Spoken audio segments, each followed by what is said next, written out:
Every spiritual tradition has a central metaphor that, once you actually understand it, rearranges everything you thought you knew about yourself. For Christianity, that metaphor is the vine and the branches. And you've probably heard it, reduced to a lesson about obedience or faith. By the end of this, you'll see it describes the actual mechanics of how consciousness operates through you, with a precision that borders on engineering. In the Gospel of John, chapter 15, Jesus says, "I am the vine, you are the branches." Most interpretations stop at the surface, stay connected to God, bear fruit, or be cut off. A moral lesson, a warning. But read it again with different eyes. Eyes trained on the question of what consciousness actually is, and how individual awareness arises from something larger. And the metaphor starts functioning like a diagram. A vine is a single organism, one root system, one flow of life. The branches appear separate. They grow in different directions, produce different clusters of fruit, face different amounts of sunlight. From the outside, you could mistake each branch for its own independent plant, but cut a branch from the vine, and within hours, it begins to wither. The life was never in the branch. The branch was in the life. That's the first functional statement hidden in the metaphor. Your individual awareness, your sense of being a separate self with a private mind and a unique perspective, is a branch. It feels autonomous. It looks autonomous. You make decisions, form opinions, have experiences that seem entirely your own. And yet the awareness that makes any of that possible flows from somewhere you didn't create and can't manufacture. Think about the moment you wake up in the morning. There's a gap between unconsciousness and the first flicker of, "I'm here." You didn't generate that flicker. You didn't decide to become aware. Awareness arrived and you rode it into the day like stepping onto a moving conveyor belt. The vine was already flowing before your branch opened its eyes. So where does this leave the question of identity? If your awareness is a branch expression of a single vine, who are you? This is where most people hit a wall of discomfort. The ego hears you're a branch and translates it as you don't matter. Actually, the opposite is true. A vine without branches bears nothing. The whole point of the vine's existence is to express itself through the branches. You are how the infinite becomes specific. You are how universal consciousness tastes a particular life. Neville Goddard spent decades teaching this exact principle, though he framed it differently. He described God as your own wonderful human imagination, the vine, and your individual states of consciousness as the branches. When you assume a new state, you're allowing a different expression of the vine to flow through you. When you cling to an old state out of habit or fear, you're a branch that has curled back on itself, blocking circulation. The metaphor gets even more precise when you look at what a vine actually does, biologically. The root system draws water and minerals from the soil. The trunk channels that raw material upward, and the branches transform it into something specific: leaves, flowers, fruit. Each branch takes the same raw life force and converts it into a unique expression based on its position, its angle toward the sun, its particular structure. Your consciousness works the same way. Universal awareness is the raw material. Your beliefs, your assumptions, your habitual states of mind, those are the structure of your particular branch. They determine what form the life force takes as it moves through you. Two people receive the same creative power from the same source. One shapes it into abundance, the other shapes it into scarcity. Same vine, the branch determined the fruit.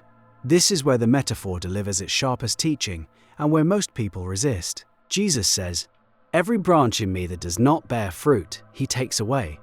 That sounds like punishment, like a threat from an angry gardener. But watch an actual vine dresser work. When they prune a barren branch, they're redirecting the vine's energy toward branches that are actively producing.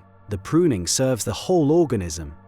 Energy that was being wasted on dead wood now flows where it can actually become something. In your life, this pruning shows up as the collapse of old identities that no longer serve your growth, the job that falls apart, the relationship that ends despite your grip on it, the belief about yourself that cracks under the weight of new experience. It feels like loss. It feels personal. From the vine's perspective, it's circulation, life force being redirected toward a branch that's ready to bear fruit. And here's where the inner work gets demanding. You have to cooperate with the pruning. Most people spend enormous energy trying to keep dead branches alive. They water old assumptions with repetitive thought. They fertilize outdated self-concepts with constant attention. They build supports around identities that the vine has already begun to withdraw from. The branch is withering, and they're painting it green. The discipline is learning to feel the flow. Where is life actually moving through you right now? What states feel alive, generative, expanding? And where do you feel the dryness, the ideas about yourself that take more and more effort to maintain? The vine is already telling you which branches are next. Your job is to stop arguing with the gardener. There's a second layer to this teaching that most commentaries skip entirely. Jesus says, "Abide in me and I in you." As the branch cannot bear fruit of itself, unless it abides in the vine, neither can you, unless you abide in me. The word abide in the original Greek is meno. It means to remain, to dwell, to make your home in. The instruction is residential. Live there, stay there. Make the vine your address. In practice, this means maintaining continuous awareness of your connection to the source, your mental diet, the thoughts you habitually entertain, the assumptions you return to when no one is watching, the inner monologue that runs beneath your daily activity. That's your dwelling place. Are you abiding in the vine, or have you wandered off into the illusion that the branch is the whole plant? This is the hardest spiritual practice there is, sustaining the assumption of unity when every piece of sensory evidence screams separation. Your bills are separate. Your body is separate. Your problems feel excruciatingly uniquely yours. The branch looks at the other branches across the arbor and thinks, we have nothing to do with each other. Meanwhile, beneath the soil, the same root feeds them all. A skeptic within the spiritual framework might ask, if we're all branches of the same vine, why does my conscious experience feel so private? Why can't I access your thoughts or feel your feelings? The metaphor handles this too. Each branch has its own internal structure, its own xylem and phloem, its own particular bends and scars from seasons of weather. The life force flowing through your branch is shaped by your specific architecture before it reaches the fruit. Privacy of experience is a feature of the branch's structure. It's how the one becomes many without losing coherence. Consider what happens when you enter deep meditation or prayer. The boundaries of branch identity soften. The sense of separate self becomes thinner, more transparent.